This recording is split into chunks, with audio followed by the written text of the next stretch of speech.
Hi, good afternoon all. Today, August 1, 2023. Let us see the Hindu news analysis articles for today. Let us see the table of contents.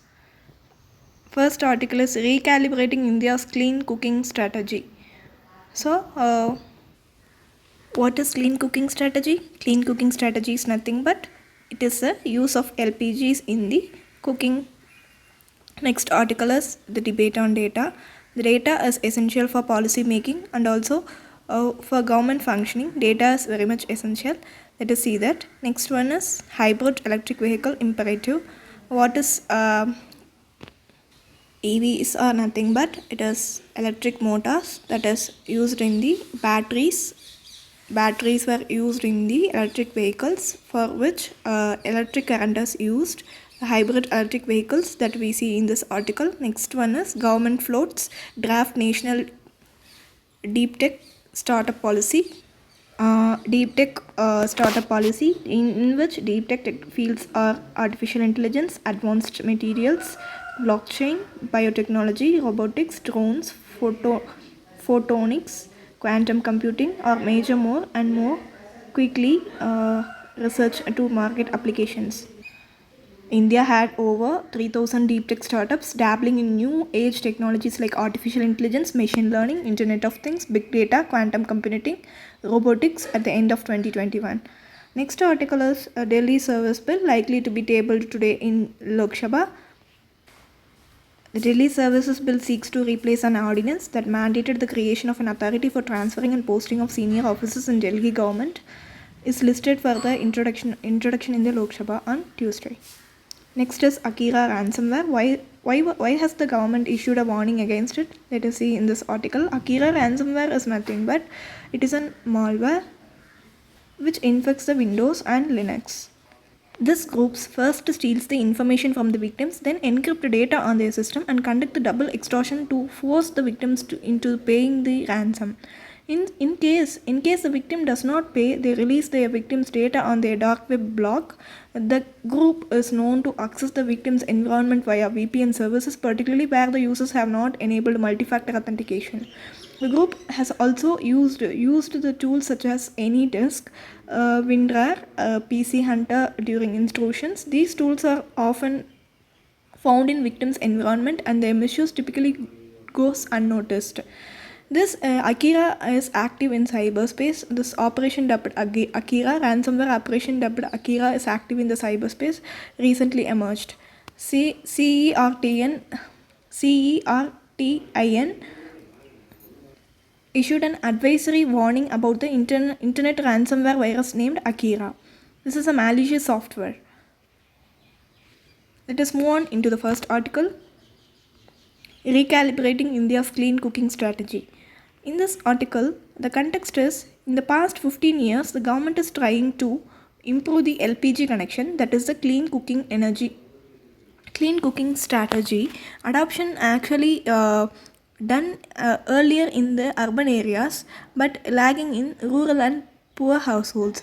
It is done by improving this improvisation of the distributor base is done by Gramin Vitarak Yojana, that is done in the year of 2009, helped grow the rural distributor base from actually 18 out of 100 to 60 out of 100, that is 60% of the total LPG distributor base today.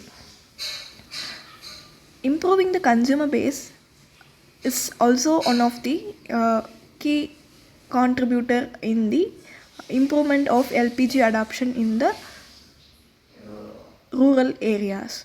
That can be done by Pradhan Mantri Ujjwala Yojana has provided LPG connection to more than 9.5 crore new households since 2016.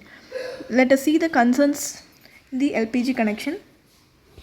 Major concern is the reduction in the household, that is a reduction, absolute reduction in the year of financial year 2023, that is minus 0.5% versus financial year 2022 after years of steady growth. Next is LPG use in India. Its share as a primary cooking fuel has increased, that is 33% in 2011 to 71% in 2020. Indian India Residential Energy Consumption Survey conducted by Council on Energy, Environment and Water proves that Indian household wanted to adopt LPG, but since 2020, loss of livelihood and volatility in price due to COVID Ukraine war dampens the efforts of universal use of LPG as a cooking fuel. Let us move into LPG subsidies. September 2022 nominal subsidy is rupees 200 per cylinder, reinstated for Pradhan Mantri Ujjwala consumers. What is the result? Improve the refill rate, that is in financial year 2023 4.09 percentage versus financial year 2022 3.368, that is an improvement in the refill rates. Average refill rates for active non Pradhan Mantri Ujjwala consumers are in slow decline. 40% of Pradhan Mantri Ujjwala consumers choose to get two or fewer refills in a year now. What does this mean? The cost of LPG is a good constraint in its adoption. Distributor channel issues remains, and budgetary outlay will be needed for subsidies to entice the poor to consume these LPGs. Additional challenges, let us see that. India's high dependence on import, more than 64% in financial year 2023, 46% pre-Pradhan Mantri Ujjwala phase, near doubling in LPG prices since May 2020 in nominal terms. Volatile international prices, Russian war against Ukraine, and a domestic budget that relies on petroleum and its product taxation significantly, unlikely that India can return to a regime where a subsidy of approximately 20,000 crore was provided each year for LPG consumption over the past 2 decades of 21st century. Possible solutions are access and transportation. When looking into the issues that are transportation issues, so what can be done is, because of the expensiveness of these transport access, they are not affordable to buy it. So scattered kacha household and scattered settlement cannot connect, is also not connecting with this transportation facilities, but need a shift from LPG only technology and transformation needed into electric cooking, including induction cooktops. To 100% of rural electrification already in place. CEEW study says that even at a higher tariff of 8 rupees for each unit of electricity, e-cooking would still be cheaper than cooking using LPG at today's prices. Would also avoid climate pollutants releases. In urban areas, already 10% of the household use electric stoves. Let us move on into the next article, that is the debate on data.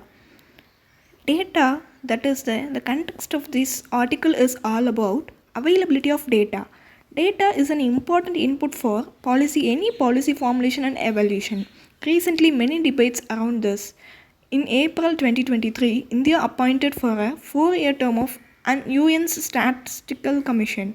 That all we know, that is, India is the most populous country in the world, set to become the third biggest economy in the world. So our responsibility to provide adequate and accurate socio-economic data increases. In this article, the author uses the term data as a public good. What it means? Economic and social data ideally is a public good, while there are numerous private data generating and publishing entities. They exclude the data consumers through their pricing and restrictive access policies. So it's the responsibility of the government to provide it. Independent India planned for a well-designed statistical system both at the central and state levels. India's statistical system was the envy of the world till the early 1970s. Let us see some of the concerns related to this data. First one is quality and credibility of data.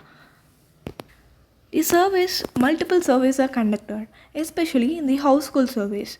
These surveys facing the question of credibility, that is that samples selected, representation of the geographical region, urban and rural strata. and on the issues of non-response by households. Recent paper by EAC PM argues that survey do not adequately capture the urban part of the economy. While this is a crucial issue, the data and definition of urban itself needed to be re-examined. The concerns are, let us see that one by one. Quality and credibility of the data.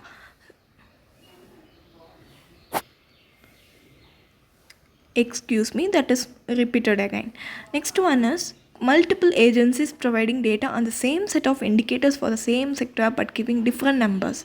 This creates a problem. Which data set to use for the policy formulation? Example, in case of manufacturing sector, data on the sector for calculating GDP is from the Ministry of Corporate Affairs. Ministry of Corporate Affairs 21 portal, but this data differs from the data published by Annual Survey of Industries. So, that is also a major concern. Let us see the third concern as competence and ability of the government system to generate and disseminate high quality data. In recent time, many surveys been delayed, plus many have been withheld from getting published post data processing. Example, wholesale price series used to assess the inflation and consumer price index are overdue for revision. To assess the economic growth and national income estimates need revision. Non-availability of updated data hinders the assessment of economic growth and poverty reduction.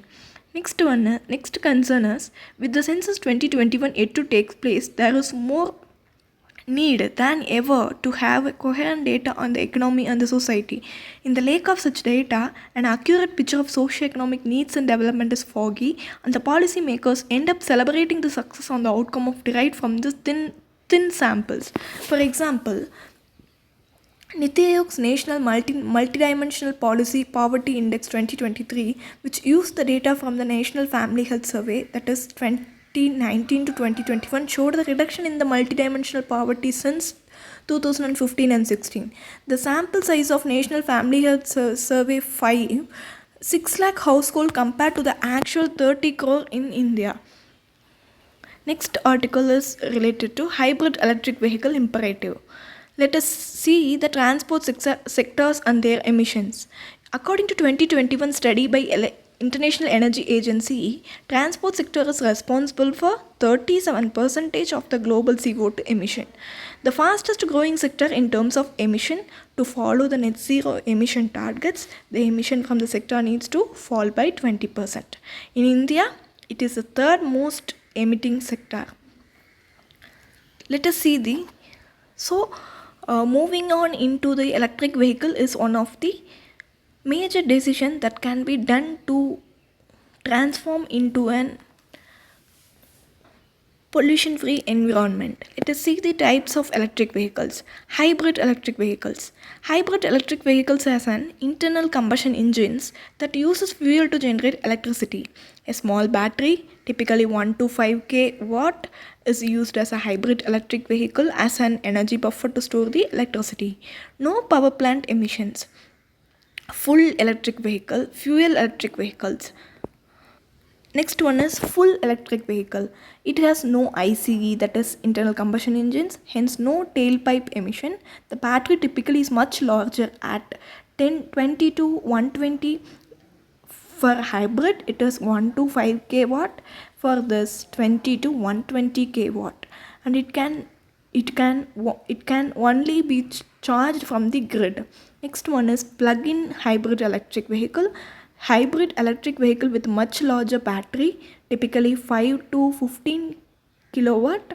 This larger battery can also be charged from the grid. Fuel cell electric vehicle uses a fuel cell to produce the electricity for derived together with a small battery buffer to manage the variations. Let us see the net emissions. Fuel economy of electric vehicles, both hybrid and full, much higher than ICE vehicles, so overall greener. Wheel to wheel emission. Tailpipe emissions and emissions due to fuel production, electricity or fossil fuels. Life cycle emissions includes well to wheel emission due to vehicle and battery production, maintenance and end of life cycling. For full electric vehicle, lower the emission from power production, lower the vehicle's well to wheel and life cycle emissions. As we already know that electric vehicle can improve the India's energy security, but how? By tackling this problem of reducing the local concentration of pollutants in the city, India's import oil to cover 80% of its transport fuel. Electric vehicle can reduce the dependence on imported crude oil and promoting India's energy security. So, let us let us come into the emissions. As we already know, India's targeting net zero emission by 2070. To ensure the positive growth rate towards achieving this India's net zero emission by 2070, transportation revolution is required in India, which will lead to better walkability, public transportation, railways, roads, and better cars. Many better cars are likely to be electric. Let us see the net emissions of electric vehicle versus ICEs. Analysis of life cycle emissions by the International Council on Clean Transportation switching to full electric vehicle will result in 90 to 34% lower emission by sedans and 38 to 49% by SUVs. By 2030, with greater share of renewables in the grid, emission will be 30 to 56% lower for all renewable grids, 79% lower.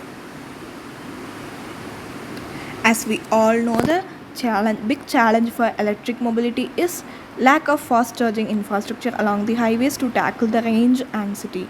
What is stopping us? The indicative prices for electric vehicle fast chargers are capital cost of $500 to 1000 per kilowatt, services and maintenance at 5% per year, and an installation cost of around 50% of the charger cost. Many parts of the world, especially economically developing nations, don't yet have access to a grid or the grid isn't 100% reliable. High battery cost push up the prices of electric vehicles. Let us look into the role of electric vehicles here. Big opportunity to lower the emissions in the interim, that is, from today with ICE vehicles until we have full electric vehicles powered 100% by renewable energy. 1.5 to 2x higher fuel economy of hybrids and 3 to 4x higher fuel economy for plug-in hybrids in electric mode drastically reduces the fuel cost, emissions and oil imports. Braking in hybrid electric vehicles can improve the fuel economy, especially in the urban areas with frequent stop go condition and in hilly conditions.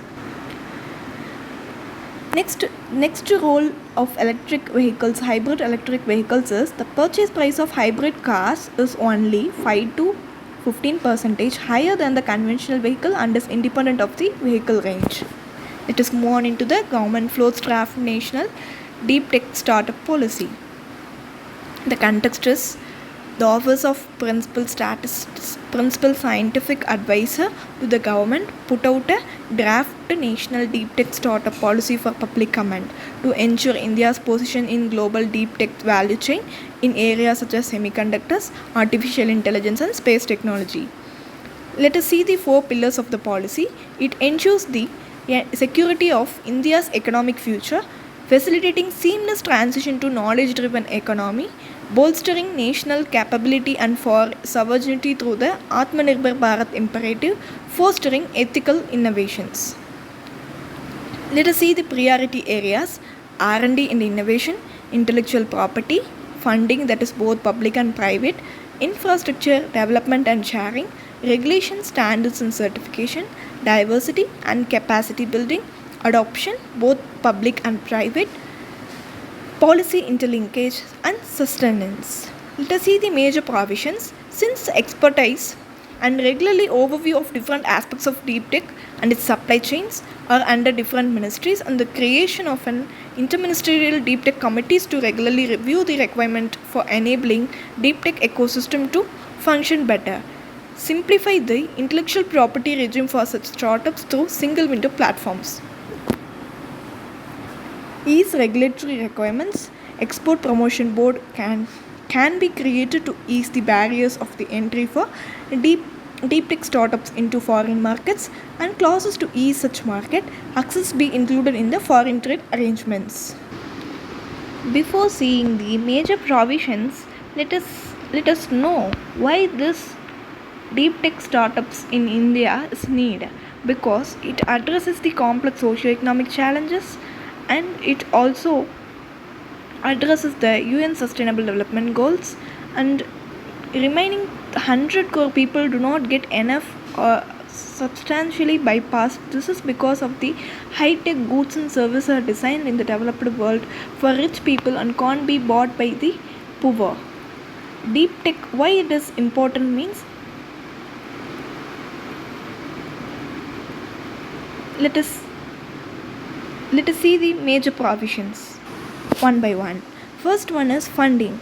It aims to create a platform to capture the life cycle of the government grant payments, direct corporate social responsibility funds to science based research institutions, and create a thematically focused funds dedicated to deep tech investment, establish a synergized grants framework across the ministries, create a pilot test fund, use of technology impact bonds to invite the investment from general public and philanthropic entities, providing access to shared infrastructure for a nominal fee wherever necessary is a key to reducing the initial capital expenditure for these startups, and to attract the best talents, offering networking opportunities to the international deep tech startups and experts interested in relocating and contributing to the local ecosystem. Coordinated comprehensive push to optimally engage with international partners and multilateral institutions to push the Indian deep tech ecosystem. Let us see the final major provision is to aim is to define the level of involvement of the international players in settling the standards in India based on the sectoral sensitivities and strategic implication. It also intends to create the standards for interoperability of the subsystem, which would facilitate the health partnership among the deep tech startups.